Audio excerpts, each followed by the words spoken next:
दोन्ही सभागृहातील विरोधी पक्षनेतेपदाबाबत उद्धव ठाकरेंनी घेतली नार्वेकर आणि राम शिंदेंची भेट। लवकरच निर्णय घेऊ असं दोघांनीही आश्वासन दिल्याची ठाकरेंची माहिती।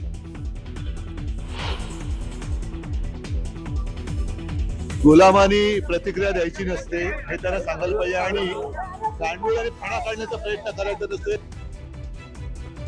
उद्धव ठाकरेंचा एकनाथ शिंदेंना खोचक टोला, गुलाम गांडूळ त्यांना लागू होतो। भरत गोगावलेंचा पलटवार।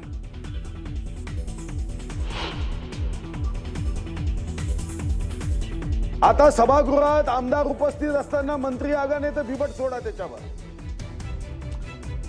सभागृहात मंत्री उपस्थित नसल्यानं भाजप नेते सुधीर मुनगंटीवार भडकले।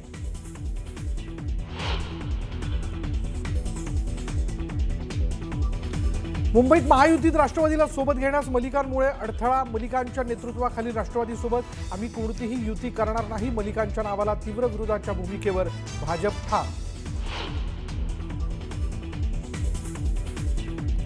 तपोवन परिसरातील वृक्षतोडीला हरित लवादाची स्थगिती। तपोवन परिसरातील एकही वृक्ष तोडू नये आणि वृक्षतोडीबाबतचा अहवाल तात्काळ सादर करण्याचेही आदेश।